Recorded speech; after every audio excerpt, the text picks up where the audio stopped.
চরাঞ্চলে চাষাবাদের জন্য অস্থায়ীভাবে যে ঘর নির্মাণ করা হয় তাকে বলে ভাওর বাড়ি বা বাওর বাড়ি। আর এটা হচ্ছে আলাল মোল্লার বাওর বাড়ি। তো এই বাড়িতে থেকেই তিনি তার এই 1200 বিঘা যে জমি রয়েছে এই জমি তিনি চাষাবাদ করেন। চলুন আমরা আজ দেখব এই আলাল মোল্লার চাষাবাদ এবং তার ফসলি জমি। একদিকে যেমনি রয়েছে কলা বাগান আর অপরদিকে রয়েছে ভুট্টা এবং সরিষার বাগান। এমন একটি চরে এসেছি যেটা হচ্ছে আপনার ফরিদপুর জেলার চরভদ্রেশ্বর উপজেলার চরঝাউকান্দা ইউনিয়নের মির্জাপুর যে নামক যে জায়গাটা আছে সেখানে। আর এখানে চাষাবাদ করেছেন আলাল মোল্লা।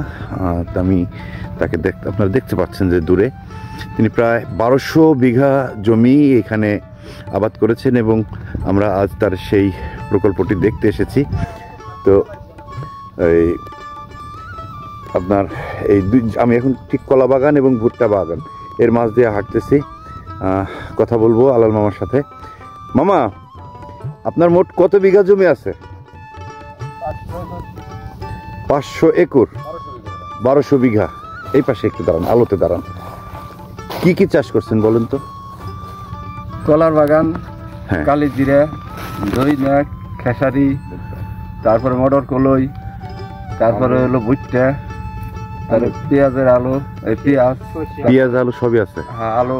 কতগুলো লোক কাজ করে? এখন বর্তমানে 15 জন আছে। 15 জন। বাড়ি গেছে। আর এমনি কাজ করছে কতজন?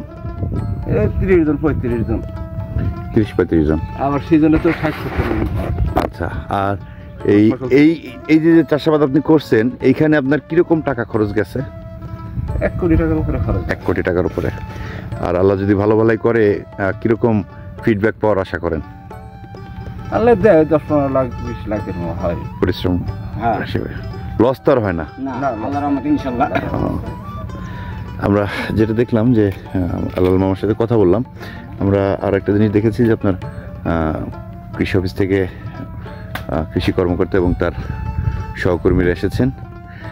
রাসেল ভাই, কেমন লাগতেছে এখানে এসে? আসলে এখানে আসার অনুভূতিটা মানে ব্যক্ত করার মতো কোনো ভাষা নাই।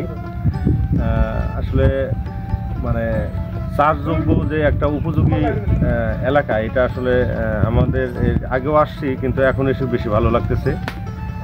চারপাশে বিস্তীর্ণ এলাকা নিয়ে ভুট্টা চাষ এবং কলা এবং অত্যন্ত মানে উন্নত মানের চাষাবাদ হয় এখানে। যাচ্ছি আলাল মামার সাথে কালো জিরা ক্ষেত দেখতে। সেই ক্ষেতে যাব আমরা। একবারে ওই নদীর পার পেরে চলে গেছে সব। ওই পুরোটাই? ওইখানে কত বিঘা আছে?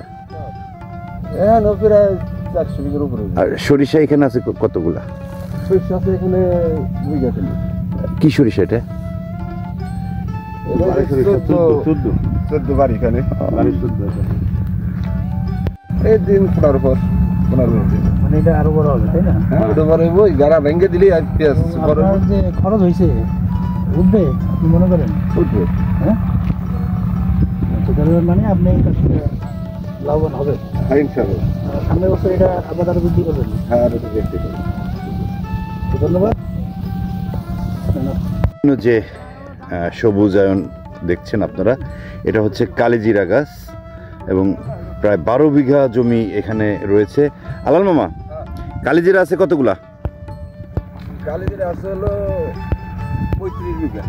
মোট 35 বিঘা। আর এখানে কতটুকু আছে? এখানে আছে 18 বিঘা। 18 বিঘা? ও, আমার তো ভুল বলছিলাম, 12 বিঘা বলছিলাম। 12 বিঘা পাবেন। ওরে আল্লাহ, ফসল আর ফসল। এখানে না আসলে আপনি এই জায়গাটার অনুভব পাবেন না যে কোথায় আসছেন। এত ফসল, এত ফসল। চরভদ্রেশ্বর উপজেলা কৃষি কর্মকর্তা জনাব মোহাম্মদ মামুনুর রহমান। আসলে আমাদের আলাল সাহেব আসলে খুব একজন আদর্শ কৃষক এবং তিনি বিভিন্ন ফসলের চাষাবাদ করে থাকেন। আজকে আমরা তাদের মাঠ দেখলাম এবং বিভিন্ন ফসল কীরকম হয়েছে সেটা পর্যবেক্ষণ করলাম এবং কৃষি অফিস থেকে আসলে তাকে বিভিন্ন ধরনের পরামর্শ দেওয়া হচ্ছে এবং আমরা চেষ্টা করতেছি আরও যদি বিভিন্ন ধরনের নতুন প্রযুক্তি আসে তাহলে যাতে আলাল সাহেবকে আমরা দিয়ে সেই নতুন প্রযুক্তিটা সম্প্রসারণের কাজটা করতে পারি এবং নতুন নতুন যে জাত যার ফলন আসলে বেশি, সেই ফসলগুলো যাতে সে করতে পারে সে বিষয়ে সহযোগিতা করবে। এছাড়াও যদি ফসলের কোনো ধরনের কোনো সমস্যা হয়, রোগবালা বা পোকামাকড়ের আক্রমণ দেখা যায়, তবে আমরা সেই বিষয়ে তাকে পরামর্শ দিই। ধন্যবাদ আপনাকে।